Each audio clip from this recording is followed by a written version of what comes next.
자, 비제는 다 많이들 아시겠지만 좋은 빛이 있고 나쁜 빛이 있죠.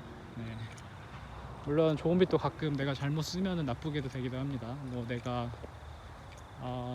어떤 투자 가치가 있는 투자물을 위해서 담보 대출을 받는다든지 이런 것들은 잘만 이용되면은 당연히 좋은 빚이 될 수도 있겠죠.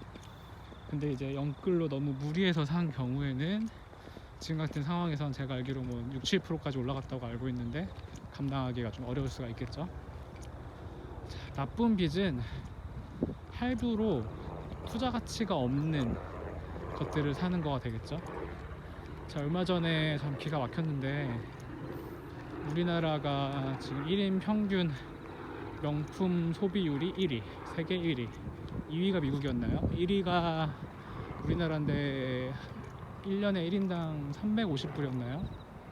거긴 노인들, 아이들 다 포함되어 있으니까 제 생각에는 20대에서 40대가 1년에 몇백만 원씩 쓰고 있다는 거죠. 이제 욜로를 넘어서서 파이어족도 있었지만은 이제 좀 포기한 것 같아요. 취업도 어렵다, 대충 적당히 살면서 내 집 어차피 마련 안 된다, 상당히 우려되는 상황입니다 지금. 그래서 일본이 폭망하기 전에 90년대 때 이렇게 해서 똑같이 가고 있다 이렇게 우려하는데 우리가 알아야 될 것들은 더 안 좋습니다. 네.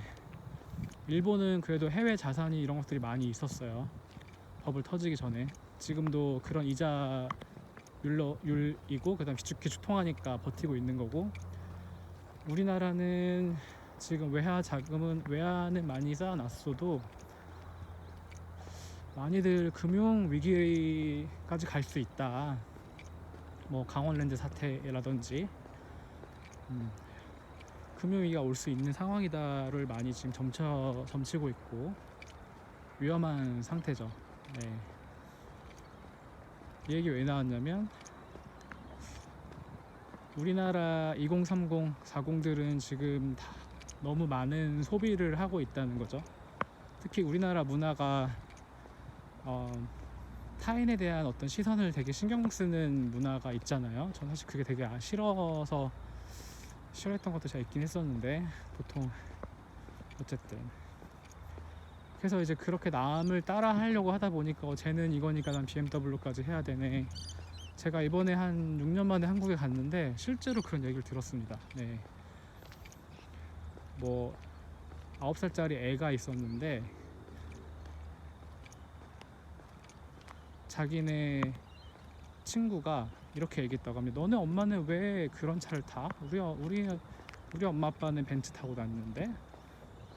이런 얘기를 했다고 해요. 실제로 그 얘기를 들은 아이의 엄마 아빠는 자수성가형 몇백억대 부자였다고 합니다. 네. 어쨌든 저도 지금 아직 부자는 아니지만 부자가 되고 있는 과정이지만, 부자들은 티를 내지 않습니다. 특히 자수성가형 부자들은요. 제가 치료하면서도 그런 몇백억 몇천억대의 부자들을 많이 봐왔기 때문에 단언적으로 얘기할 수 있습니다. 그냥 보면요, 부자들은 부자로 보이지 않습니다. 우리가 생각하는 대로 그 사람들은 소비하지 않습니다.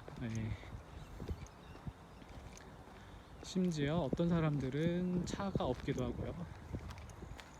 그냥 대중교통 이용하는 거죠. 옷도 엄청 허름하게 입고 다니고. 전 몇 가지 요인이 있다고 생각하는데, 이웃집 백만장자에서도 그런 얘기가 나왔습니다. 백만장자 중에서, 그러니까 지금 굳이 환율로 치면은 한 10억에서 100억, 아니면 한 50억 이상 정도라고 생각할 수 있을 것 같아요. 그런 사람들 중에서 50% 이상이 4만 불 이하의 차를 샀다고 하고요. 그 중에 또 3분의 1은 중고차를 샀다고 합니다. 그 사람들이 근데 물질력이 없진 않을 거예요. 근데 오히려 그런 사람들은 자산을 모으는 것들에 대한 어떤 욕망이 소비욕보다 더 큰 거죠. 그리고 내가 어떻게 보여지느냐, 내가 소비하는 거에 대해서 그렇게 내 삶에 포커싱이 맞춰져 있지 않은 사람들인 거죠. 그러니까 그런 사람들은 그렇게 할 수 있는 거고 부자가 될 수 있는 겁니다. 제가 예전에 뭐 글이나 영상에도 얘기했지만, 다만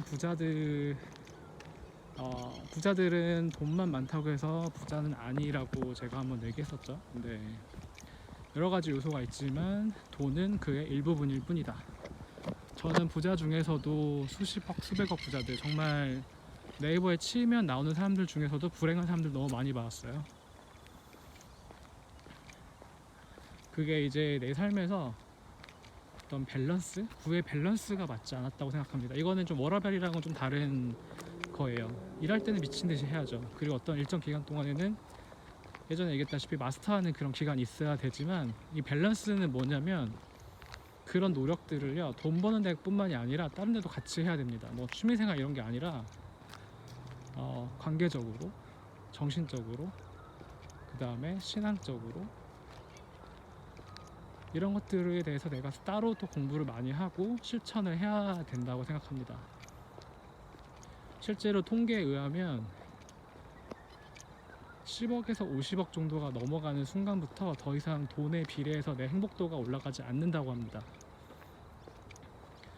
오히려 100억이 넘어간, 그 당시가 몇 년 전이긴 한데 100억이 넘어가는 부자들은 오히려 돈이 늘면서 불행해지는 경향이 있었다고 합니다.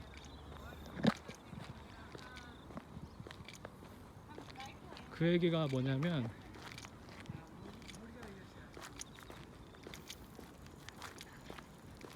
그 사람들 중에 많은 수가 그 정도의 돈을 벌기 위해서